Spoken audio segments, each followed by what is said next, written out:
His last ever Harry Potter premiere, the man whose story this was. Ladies and gentlemen, Daniel Radcliffe.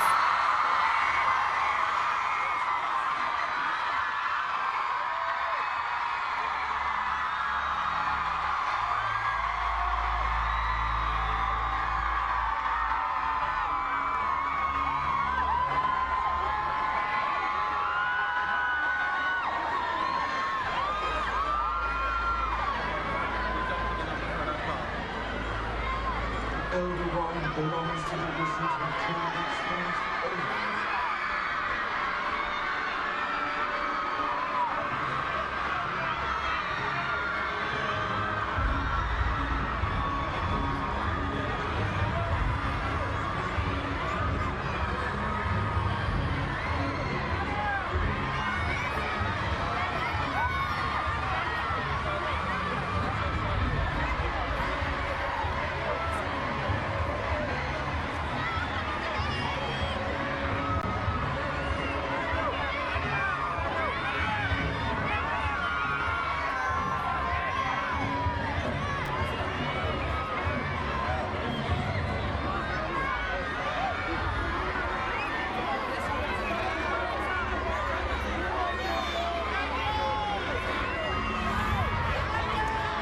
Ladies and gentlemen, arriving now is the woman who, without none of this, would have been possible. Trafalgar Square, it's the one and only J.K. Rowling.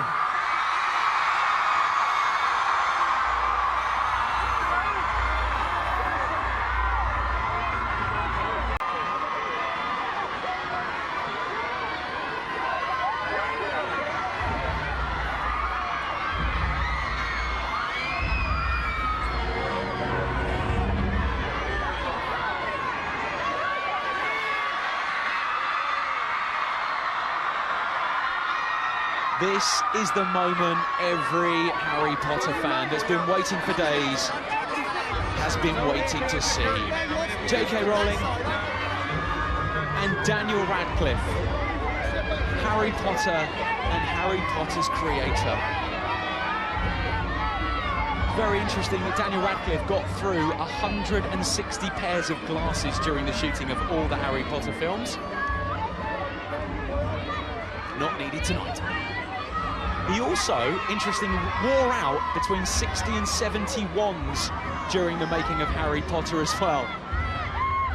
I'm sure he has one. I'm sure he's kept one.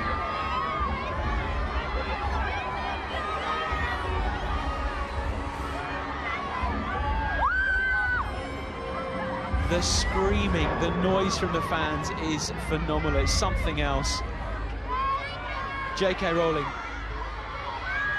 the writer, the creator, and the producer of the films as well. Worth pointing out that she didn't just write these stories, she was also very much involved with the creation of the films.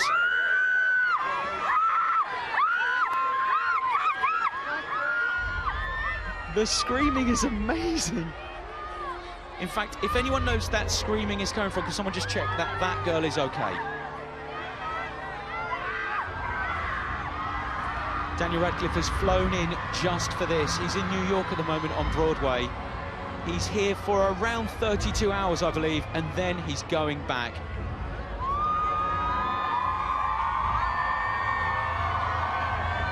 And don't worry, we are moments away from these guys joining Alex Zane live on the main stage. We'll be talking to them exclusively right here.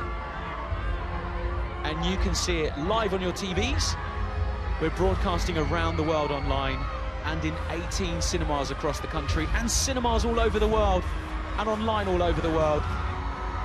Daniel Radcliffe making his way down the red carpet towards Alex Zane, and listen to the crowds for J.K. Rowling.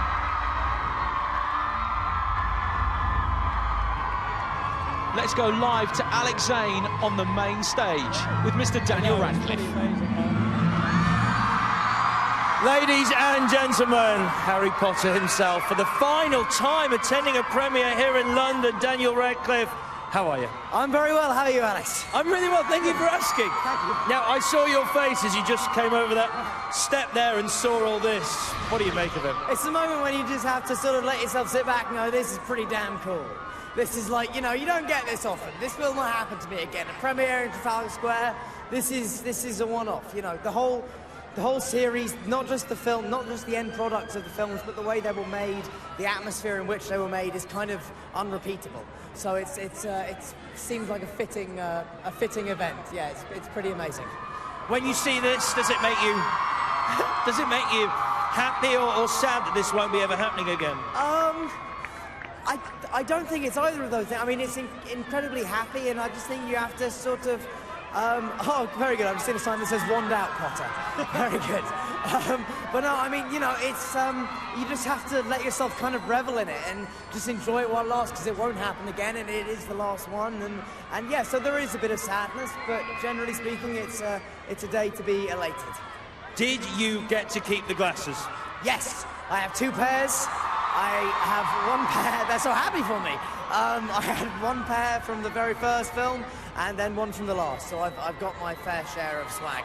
Ever try them on when you're obviously not on set? Not yet, but I'm sure when I'm having a nostalgic, teary moment in 10 years' time, I'll try and put the ones from when I was 10 on and cry to myself in the mirror.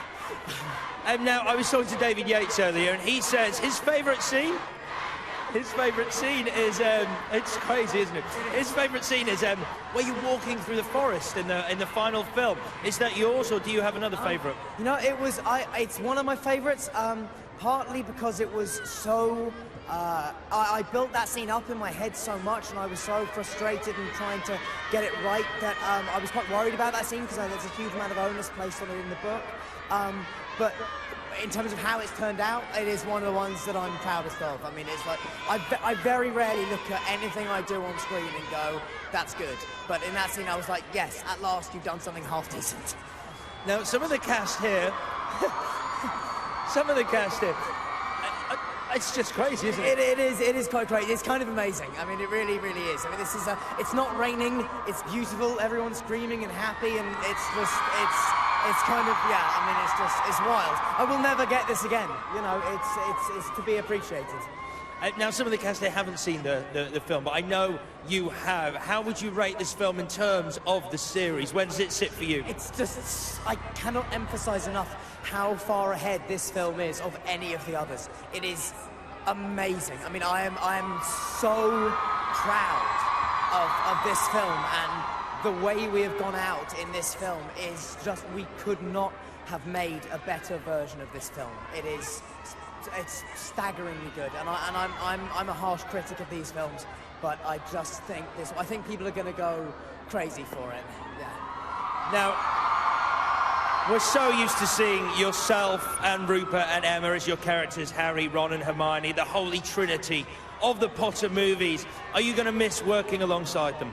Of course, you know, when you spend 10 years working with 2 people, I mean, 2 very, very special people, you know, it's, of course, you're gonna, you know, it's gonna be a very, very strange thing, but I think we always know that the tie that binds us is this series, which, you know, nobody knows what it's like to go through this mad, crazy, surreal, wonderful, inspirational 10 years like we do, and so I think that will always connect us.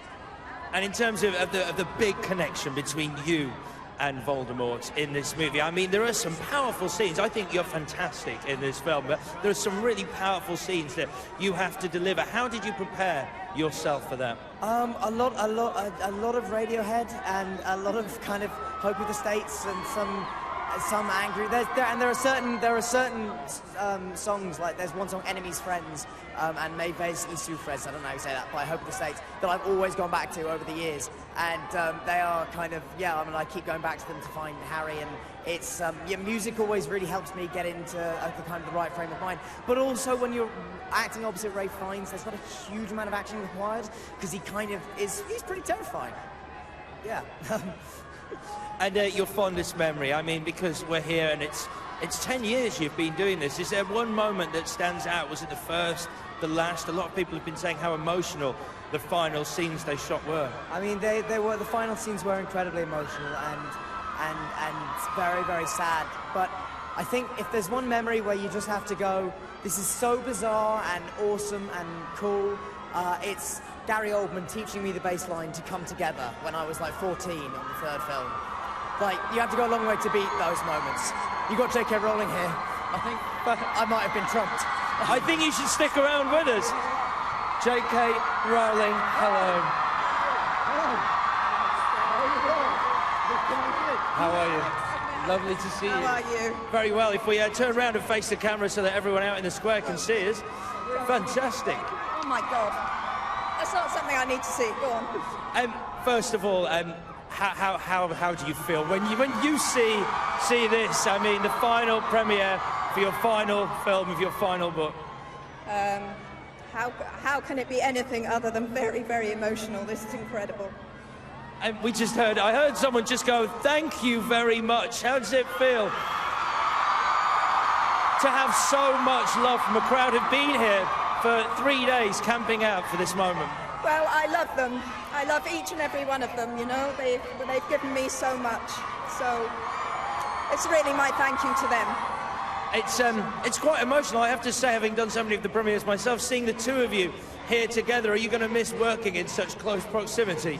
Yeah, well, You were there every day, weren't you? I was there. I was standing. Well, no, I mean, the wonderful thing about Jo is that she let us have a huge amount of freedom in, you know, that she wasn't like an author who was there going, you're not doing it right all the time. You know, she always understood that the books are untouchable. So that, you know, it's not that we were in any way trying to compete with that or anything, and we would never try to.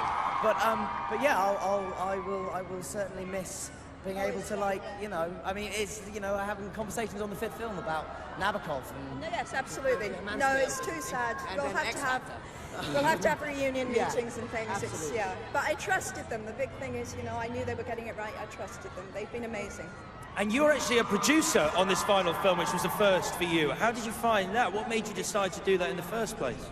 Well, Warner Brothers have very kindly offered me a producer credit for years, and I think finally it felt right. The cumulative experience of 10 years, yeah, I finally felt I wanted to do that, yeah.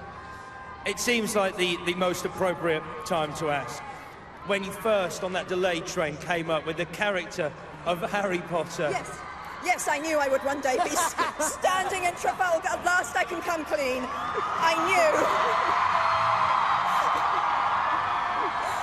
I always knew I would be standing in Trafalgar Square with people chanting my name. And I wasn't even called J.K. then, so... Now, obviously, Daniel Radcliffe is now one of the most famous English actors across the world, and you really, you made sure that the characters and the locations and so much of the film remained English and British. Why was that important to you? It was absolutely crucial to me that happened. There's such British books, and I always felt that we just needed to stay true to the essence of the story and the Englishness, or the Britishness, because actually Hogwarts is in Scotland, was crucial, yeah. And I know you've said you don't plan to write any more books regarding Harry Potter, but... Good for that, yeah? That agreement still stands. Oh, Dan, you say that now. You'll ring me in 10 years, bit of a slump. Bring it back. Write another one. And could you see yourself writing other books attached to Harry's universe, the world you've created? I've always said, always, never say never, but I have no plans at the moment. But you know what? It's my baby, and if I want to take it out and play there again, maybe one day I will. Well, I have one final question. Obviously, we have thousands of people here in the square, and of course, we have thousands upon thousands of people watching this broadcast online. Do you have any messages for your fans out there, of which the number is in the millions? I think it's got to be thank you. I'm going to put... You know, I have to say thank you. What author could have asked for more? Thank you. Well, it's my turn to thank you for being here, J.K. Rowling. Of course, Dan. I just would very, very, very quickly like to say thank you to all of you guys for being so amazing. I would not have missed this for the world. I'm in New York at the moment, but I had to come for this because I've just I wouldn't have missed it for anything. And I want to take this opportunity to say publicly that, Joe, anything that happens to me for the rest of my career, I owe to this amazing job. Thank you. Ladies and gentlemen, Daniel Radcliffe and J.K. Rowling, thank you both so much.